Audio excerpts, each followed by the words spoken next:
Hi gang, welcome back. It's February and this month we're talking about respect. Coming up is the Story Lab and they're going to tell you about the centurion that went to Jesus to ask if he could heal his servant. After that, I'll see you right then.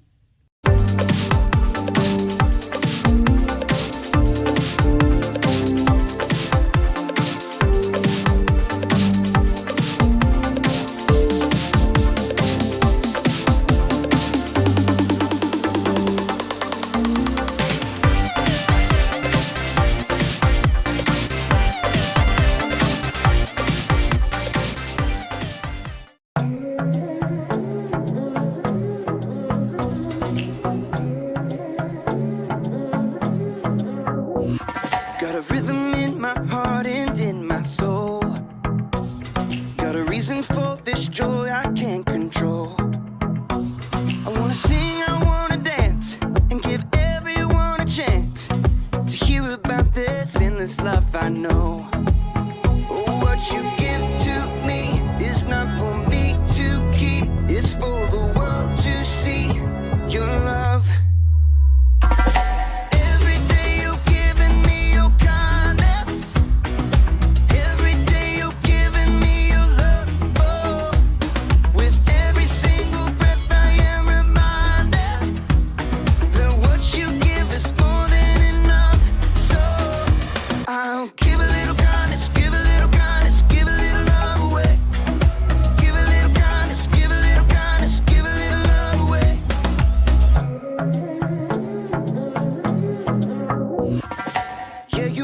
Shine, you make me glow. You pick me up when I am feeling low. I wanna sing, I wanna dance, and give everyone a chance to hear about this endless love I know. Oh, what you give to me is not for me to keep. It's for the world to see your love.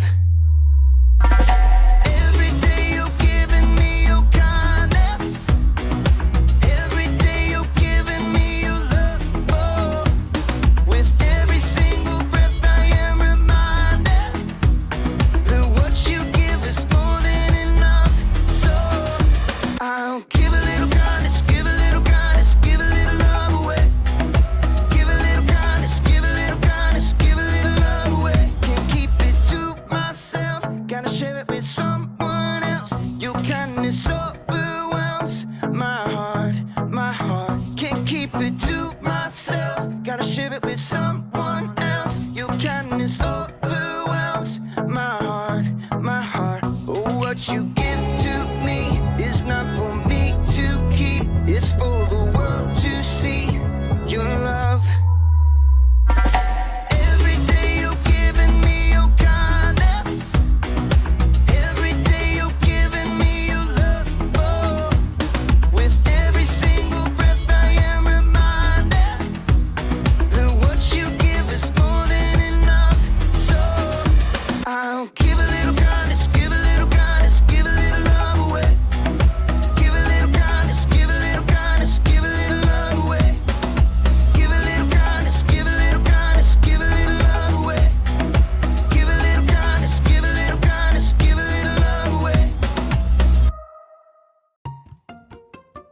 Welcome to Story Lab. This week, we're talking about respect, while we take a look at the story of someone who needed help in a big way.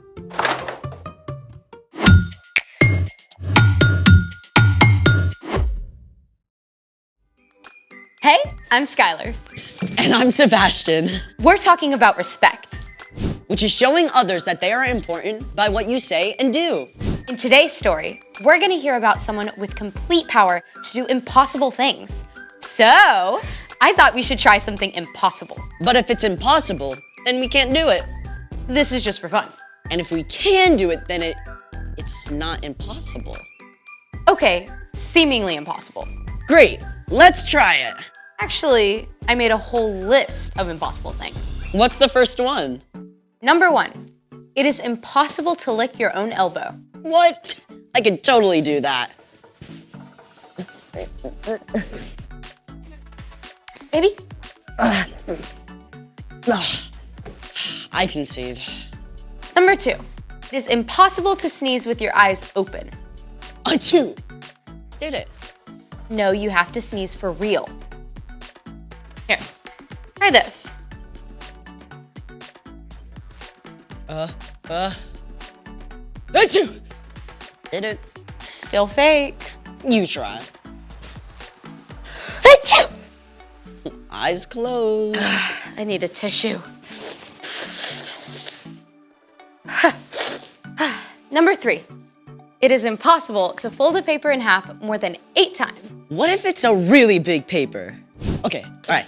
Let's go from that side to that side. Go, go, go. Okay. I'll stay on this side and then we'll come together. Get over there. Yeah, that side, that side. Okay. Okay. Ready? 1. Okay.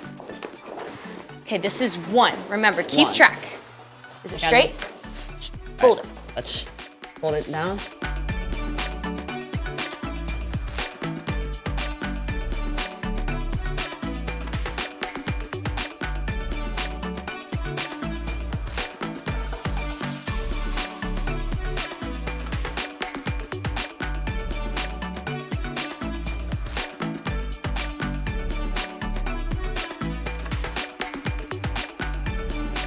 We got 5. Okay.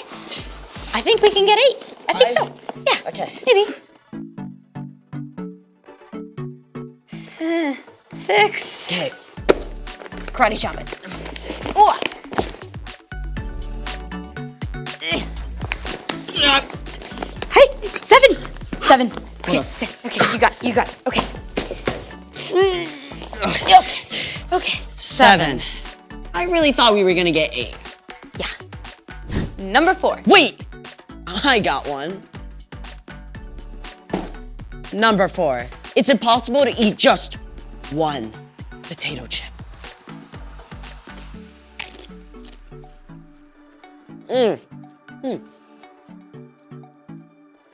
Delicious. See? Just because you have 0 self-control doesn't mean it's impossible. I can totally eat just one chip. Here. These aren't even really that great.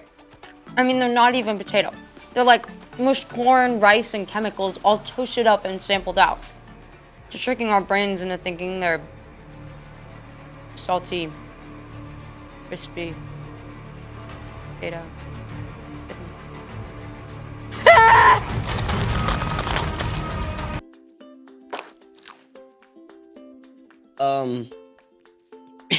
Is that all? I got one more. What is it? You know how people say you're walking on eggshells around somebody? Yeah? Walking on eggshells is a phrase that means to be very careful not to upset someone. You think it's possible to walk on eggshells without cracking them? Look how thin that is. Definitely impossible. But you get to do it anyway. Wait, what? You get to walk on eggs. Let's try it. I don't know about this. Okay, stand here in front of the egg cartons. Now, what now? Just step up on them. Just walk? Well, carefully. Here goes an omelet. Got it.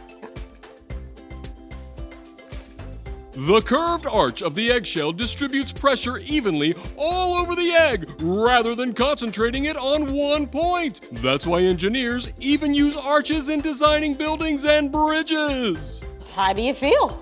Sorta invincible. Just like this egg. That's exceptional. It's time for... The story before the story. Today, we're in Matthew, the first book in the New Testament. But before Matthew, in the very beginning, out of a deep, deep love, God made an amazing world. But when people turned away from God, the world was broken. God made a plan to draw people back into relationship. So at the right time, God sent a tiny baby to be born in the small town of Bethlehem, God's very own son, Jesus. When Jesus grew up, he began to travel from town to town, teaching and healing. And the town of Capernaum was like his home base. Everyone there knew about him. Not just the Jewish people, but the Romans too. Which is where our story starts. We're ready. Hey everyone, I'm Erica. Hey, Erica. Now, one of those Romans who knew about Jesus was a Roman centurion.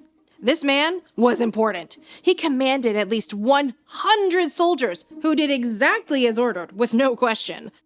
Forward! March! And halt!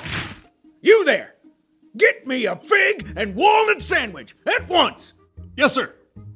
With extra goat cheese! Right away, sir. The centurion was used to being obeyed, but though he was stern, he was also a kind man. He cared about the soldiers under his command and the servants who worked for him. One day, one of the centurion's servants became desperately ill. The man was so sick he couldn't even move. The centurion may have called for the best doctors, but no one could help the man. So, the centurion did the unexpected. He went to a Jewish rabbi, Jesus, and begged for help. Lord, my servant lies at home and can't move. He's suffering terribly. Shall I come and heal him?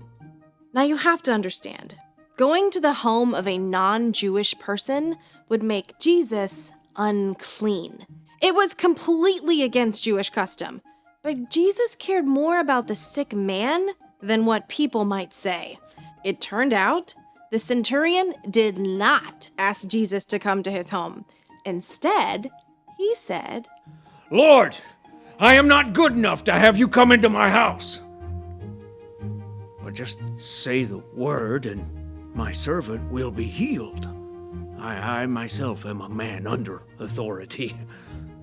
And I have soldiers who obey my orders. I tell this one go and he goes. I tell that one come and he comes. The centurion knew exactly how true authority works.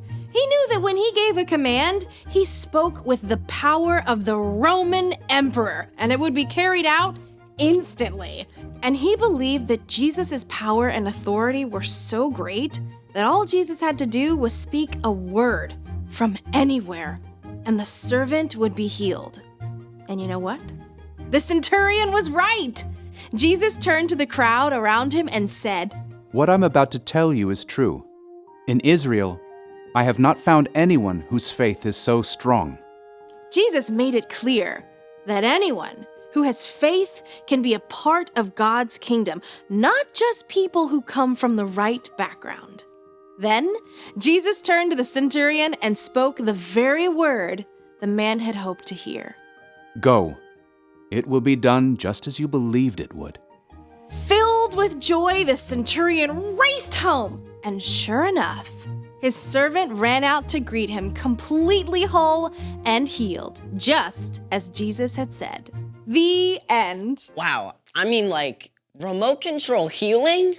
The centurion really got it. He had respect for Jesus as the final authority. So, what's our part in the story?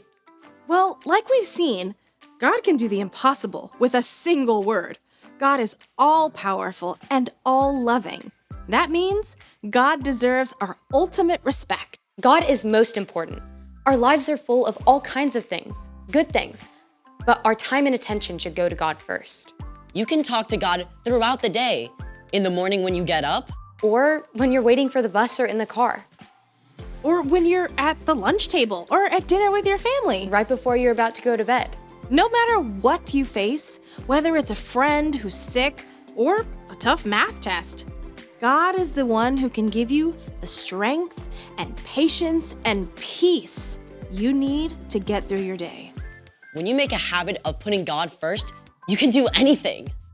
I think you got it. I'll see y'all next time. Bye, Erica.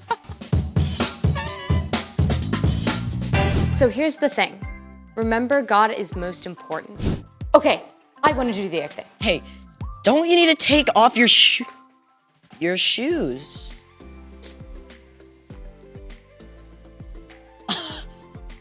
Not too bad. I think you did maybe a little better than me. Maybe completely better than you. Thanks for joining us in the Story Lab. We'll see you next time.